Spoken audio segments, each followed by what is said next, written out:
Hey guys, it's SlaveToTheGames, and I'm just going to be reading a book out loud.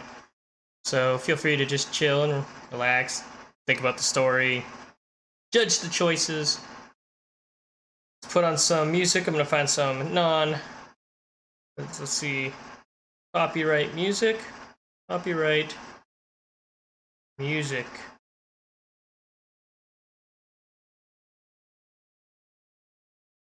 I'm going to have something in the background as we do it.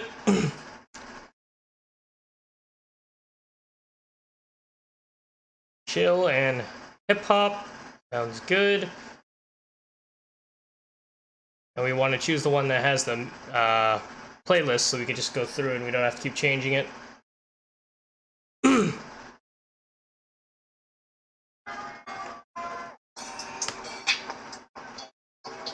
Okay, now before I get started on this, I'm going to just read over the basic thing and then head off, grab some more water and a snack. Basically, Sabers of Infinity takes place in the Infinite Sea, a fantasy setting possessed of functional magic, among other extraordinary phenomenon. It is a setting where wealth, class, gender, allegiance, and birth restrict a person's role in society. Its magical and social politics are not consistent with stories starring protagonists whose experiences are largely identical regardless of class or sex. Thus, the player character is required to be a young man of noble birth, for purely pragmatic reasons. Characters of other genders and social classes would have their own radically different stories to tell, but those stories are for another time. So, we will begin the story, and we will have the prologue right here. I'm going to read the prologue, and then we're going to head off. I'm going to grab my snack and water. Being the arrival of a young officer of the Royal Dragoon Regiment at the old fortress of Fernandescourt, the harsh Cunarian, by the way, I'm going to botch a lot of words, sun beats down upon you as you step off the running board of your family's coach and onto the manicured courtyard of Fernandescourt's old fortress. The smell of horse manure and raw iron assaults your nostrils as a group of uniformed men thunder past on horses, herded by a stout, red-faced sergeant. Under one shoulder, you carry a leather binder, which holds the key to the rest of your life. A commission as a cornet in the Royal Dragoon Regiment. Signed by His Majesty the King himself. With it sits in order to report to your new squadron commanding officer, Captain Alfred Dal Montes, at Fernandescourt immediately upon your arrival. With one hand held over your temple to shield your eyes from the sun's glare, you quickly find out what you were looking for. The open door to the Old Stone Fort's citadel, where you will begin your career as an officer of His Majesty's Royal Dragoons. You step through the heavy iron-banded doors into the blissfully cool interior of the citadel, only to be nearly bowled over by the rush of clerks and aides scrambling to and fro like enraged hornets. The outbreak of war with the League of Antar had come as a shock to no one. Still smarting from previous slights, the great and powerful lords of the League Congress saw their opportunity for vengeance appear when the untested teenage prince Miguel succeeded his father upon the griffin throne of Tierra. It had been a calculated diplomatic move, or so the men of stately affairs had said. The Antari had expected the new king to cave. They had not foreseen the young monarch's response as he mobilized his fleet and army with determined force. They certainly had not expected the king to land troops on the Antari mainland itself. Now the entire country is abuzz, as regiments like the Royal Dragoons ready themselves for battle, waiting to join the rest of the army across the Calagian Sea. The great central chamber of the old fortress is a hive of activity. Staff officers and their aides move about in self-centered trajectories. A team of clerks push counters and check notes written on the maps which sit atop the tables in the center of the room. On the wall above them, an oil portrait of the Duke of Cornuris, the regimental commander, peers down beneficently upon his flesh and blood subordinates. While it would probably be a good idea to report to your future commanding officer immediately, it might also do to take a look around and familiarize yourself with the fortress. You, A, report in immediately. I should try to make a good impression on my superiors first. B, observe the men training outside. I might be able to pick up some pointers. C, try to talk to some of the other junior officers and get some advice. Let's see. We're gonna report in immediately. Captain Montez's office smells of old leather and stale coffee. The man himself is a small, pinched-faced fellow. A pair of spectacles balanced atop the bridge of his short, stubby nose. He greets you formally and offers you a seat. I had the fortune to witness your arrival, he begins, waving at the open window behind him. Do not doubt that I find it most gratifying when new officers are prompt in the following of simple instructions. I hope you will prove most useful to us. You hand over your commission papers and orders. Montes scans over them quickly, his eyes darting back and forth behind his steel-rimmed spectacles. The captain picks up a waiting quill pen and signs the papers with a fluid hand, making your commission fully official. Dropping the documents in a drawer, he shuffles through another pile of papers atop his desk, pulling one out. I am afraid that we shall need to go through a few formalities first, for the record, you understand. Montes picks up the quill pen again, ready to write. Given name. And the name's gonna be my name. And don't worry, this isn't scary. It's not a horror-based book. It's a military-based one, where, like, in medieval-ish times, I guess there might be guns, I don't know. And we're gonna have my name, again. This one has, it's a whole entire series, so all your choices carry over to the second book and then into the third book. Very well then, Seth Dal Generico Matthews. Shall we take a moment to clarify a few facts about your early life origins? The unified kingdom of Tierra is normally ruled by the 16-year-old King Miguel of House Rendower. Advising him are his privy council, men of high birth and enormous power, namely the official heads of the army, fleet, civil service, and intendancy or home office. Below them sit the Cortes, composed of the heads of the hundreds of noble houses that make up the bulk of the Terran aristocracy. The Cortes provides the greatest check to the king's power, the ability to vote on the royal budget, while the king can give decrees without restraint. Only the Cortes can vote him the money to carry them out. The members of those two bodies are the titled members of Bane-blooded noble houses like your own, each with unique positions and a complex feudal system of obligations and privileges. Through quirks of history and by the vagaries of fealty, Tierra itself is divided into several culturally distinct regions. Which of these regions is your family from? We get to choose. The north, the economic powerhouse of Tierra, a land of iron mines and mills. The western coast, storm-swept and desolate, home to tough tides and tough men. The eastern plains, where Ferdinand Scout stands, home to some of the best horsemen in the Unified Kingdom. Atoria, the capital city, a center of culture and education. I'm thinking West Coast, home to tough tides, horrible, and not really the best place to land. It's desolate. You grew up smelling the salt spray off the Takaran Sea. The rocky shores and winter storms of West Mahira made you tough and hard-bitten.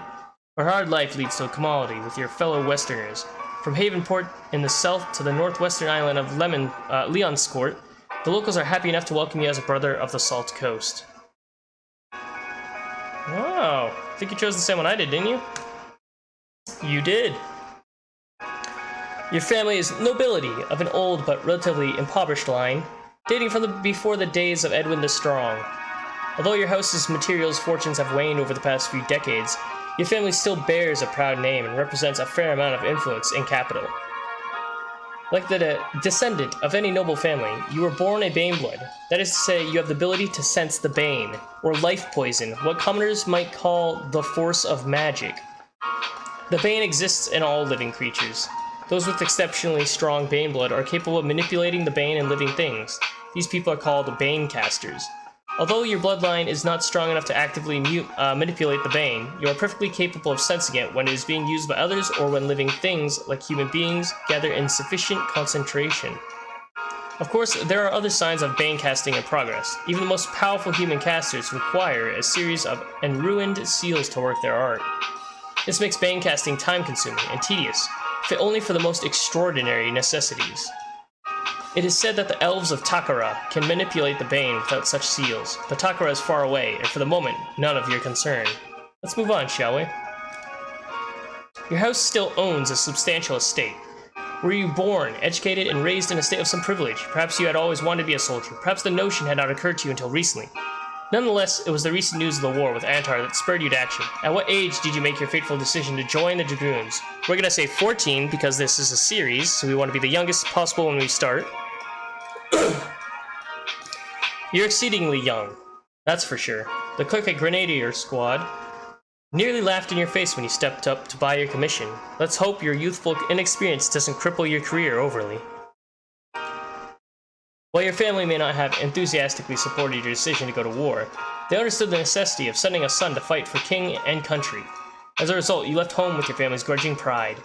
In addition, they presented you with a parting gift. We can choose a bane-cast sword with a blade sharper than any normal steel, a custom-made uniform which will make me stand out in a crowd, a set of books in philosophy and the natural sciences, a letter of introduction to the colonel of the regiment, praising my talents, a letter of credit worth a substantial amount of money. I'm thinking the money or the blade. What do you think? The sword? Okay, we'll go with the sword. We're gonna choose a bane-cast sword with a blade sharper than any normal steel. The exquisite saber your father gifted you had been in the family for 6 generations, a gift from one of the first kings of Tierra. Its flawless Caledonian steel blade is razor sharp and diamond hard, forged in flames made hotter than any mundane furnace by one of the finest bane weavers in the era. Armed with your gifts, you left home and bought your commission in the capital city of Etoria, at Grenadier Square, the stately headquarters of the Royal Army.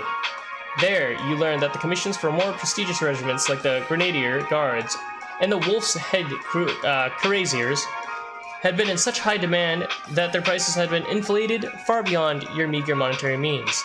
The best you could afford was a cornet's commission in the Royal Dragoons. It is hardly the most celebrated of regiments, but its rank and file are no brand of thieves and thugs like the line infantry regiments either. Your new posting promises to be a respectable, if not overly prestigious one. You finish recounting the story of your circumstances to Captain Montez. Satisfied, he hands the complete dossier over to you for your signature. You sign and push the folder back. Montez puts the packet of documents away and turns back to you. It is done then. Welcome to the Royal Dragoons, Cornet Generico Matthews. Your dormitory room is the third on the left. You shall be sharing it with 2 other cornets, Casarosta and Elson. They've been in training for a few weeks already, so learn what you can from them. Your equipment and uniform shall be sent up to your room. You will of course be allowed to keep any personal additions to kit, as long as they conform to uniform regulations. Montez sits back in his chair with an air of finality. Your training begins tomorrow morning. Reveille is at 6 o'clock sharp. You are dismissed. Progress saved. Should you die in the next chapter, you may return to this point in time. Be warned that this only applies to your current session. Quitting Sabers of Infinity will wipe all your checkpoints, unless you save the game. Chapter 1. And now we will wait. We will open up our stats screen so I can grab something to drink. And now we can see what we have right now. We can see our age here. We can see our rank, our wealth, our income, our name, you know, etc. As a spring of the blah blah blah. You can see soldiering, charisma, so how charismatic we are, how intelligent we are right now, our reputation, what our health is, whether we're more idealistic or cynistic. I don't know, is that how you say? Ruthless or merciful. Then we can see our glossary, our state of the war. We can see all this. We're all going to need this eventually. But I'm going to get right back, and I'm going to go to the bathroom, grab a drink, and something to snack on. I will move this right here. Enjoy the music, and I will be back.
I'm back.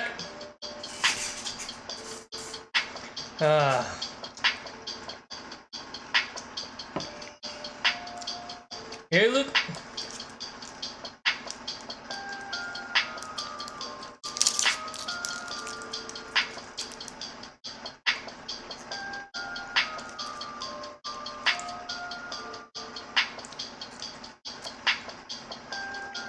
Hello.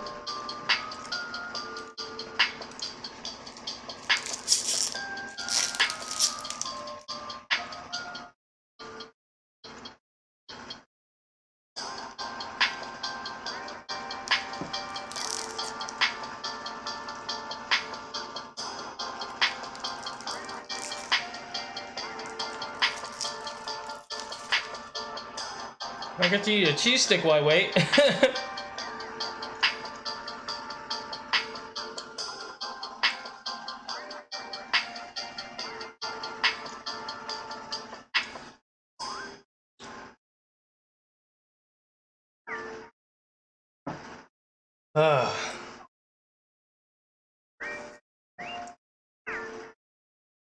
Look at some information while I wait for you.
Okay, well, since you're not here, I guess I'll leave it at the prologue for now.